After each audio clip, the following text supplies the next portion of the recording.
In the bustling town of Umeoba, a beggar named Nana sat daily at the market square. He wore ragged clothes, his hands stretched out, pleading for help.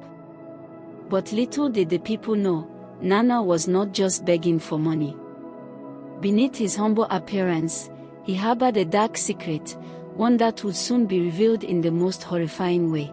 Kindly subscribe to our channel Chukwudi Alalar Studio at Chukwudi Alalar and turn on the notification bell to enable you to be notified of our subsequent stories. Thank you for subscribing. Now, let us proceed. Nana had lived in Umeoba for years. The townspeople knew him as the poor man who begged for food and money. Some pitied him, others ignored him, rushing past with baskets full of goods.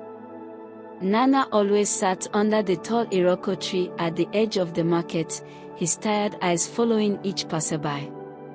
To the untrained eye, he seemed harmless, helpless. But no one noticed the way his gaze lingered on certain women, watching them closely. Though he appeared weak and innocent, Nana was involved in something sinister. He was not just begging for survival, he was in the business of collecting women's used sanitary pads. Deep in the forest surrounding the town, there was a cult led by a man named Esh, who believed women's blood could be used to gain wealth and power. They paid Nana handsomely for every pad he brought them. Nana hadn't always been this way. When he first came to Umeoba, he was a genuine beggar. His wife and child had died during a famine, and he was left with nothing. In his grief, Nana wandered into the town, hoping for charity from its people. For a while, he scraped by on the pennies and bread given to him. But it was never enough. Desperation ate at him, gnawing at his will. Then, one fateful night, Esh found him. "There is a way out of your misery," Esh had said, his voice as smooth as oil. "You need only collect what we seek, and you will never be hungry again."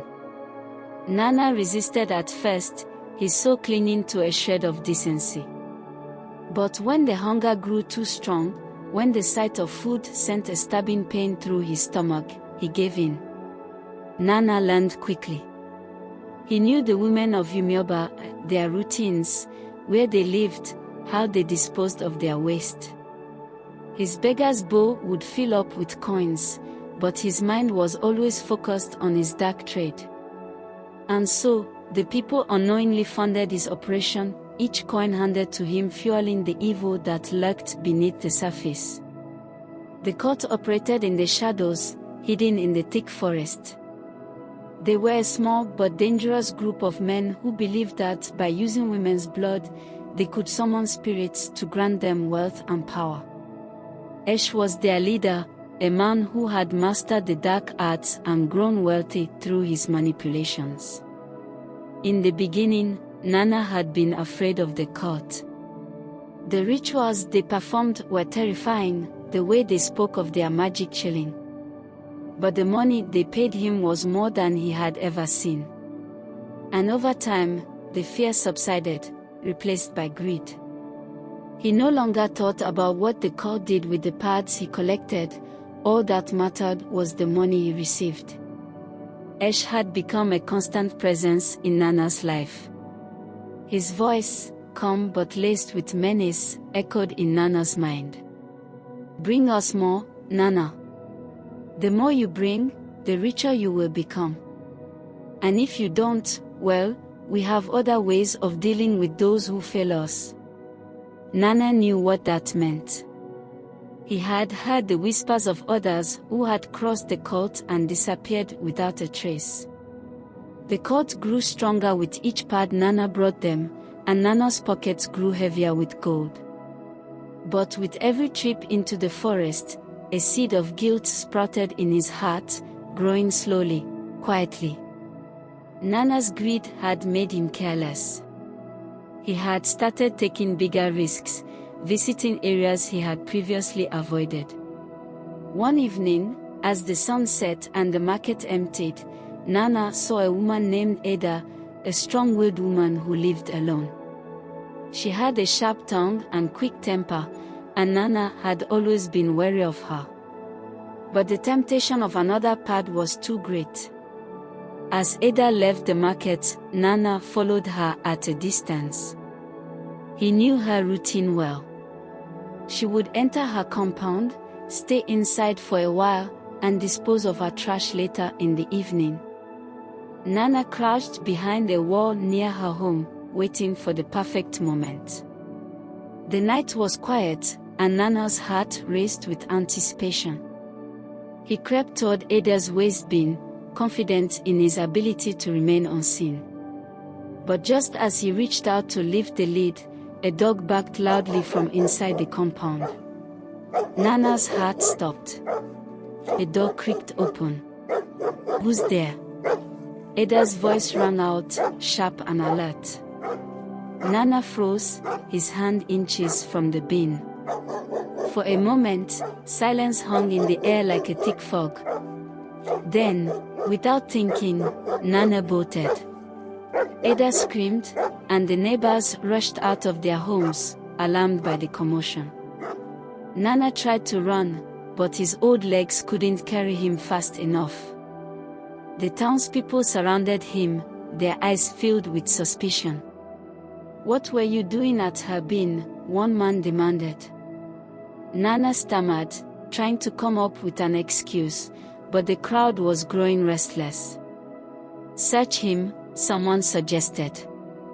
Reluctantly, Nana stood still as they searched his belongings. What they found left the crowd speechless. Hidden among his ragged clothes were several used sanitary pads. The air grew tense as the people of Umyoba realized the depth of Nana's betrayal. Faced with no escape, Nana's legs gave way, and he collapsed to the ground. He had been caught, and now, the weight of his guilt was too heavy to bear. Tears streamed down his face as he began to speak, his voice barely a whisper. I sold them," Nana confessed, his voice shaking. "To the cult in the forest. They paid me, they said they could use them for wealth and power." A collective gasp swept through the crowd. The cult had always been a dark legend, whispered about but never truly believed. And now, here was Nana, the beggar they had pitied, revealing the unthinkable truth. The town's elders stepped forward, their faces grim. "Take him to the chief," one of them ordered. Nana was dragged through the streets, his hands bound, his head hung in shame. The townspeople followed closely, their voices rising in anger and disbelief. By the time they reached the chief's compound, the entire town had gathered to witness Nana's fate. The chief, a wise man who had seen many betrayals, listened carefully as the story unfolded.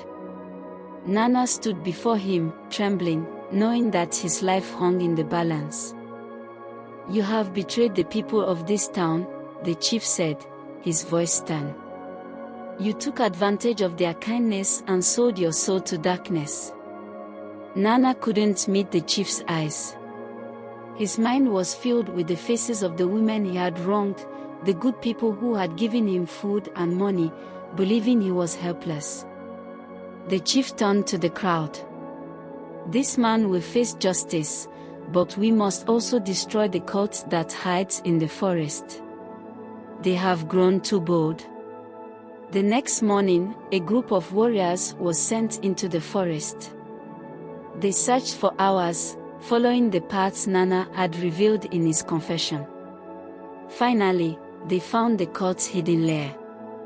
The cultists, including Esh, were arrested and brought back to Umyoba. As they were paraded through the streets, the people jeered and spat at them, their anger palpable. Nana and the cultists were tried together, their crimes laid bare for all to see. The court sentenced them to lifelong imprisonment, and the dark magic they had practiced was put to an end. With the cult destroyed and Nana imprisoned, Umyoba slowly returned to normal. But the people were forever changed. They were more careful, more watchful of those around them. They had learned that even the most harmless seeming among them could harbor dark secrets.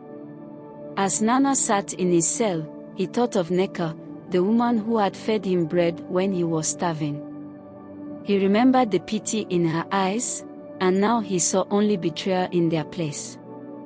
He had let greed consume him, and now he was paying the ultimate price. The chief addressed the town after the trial. Greed blinds men to the evil they do. Nana was once one of us, but he let his desperation lead him into darkness. Let this be a lesson to us all: no amount of wealth is worth the price of your soul. And so, the story of Nana became a cautionary tale, a reminder that evil thrives in silence and deception. Thank you for watching. Kindly subscribe to our channel Chukwudi Alolor Studio at Chukwudi Alolor and turn on the notification bell to enable you to be notified of our subsequent stories.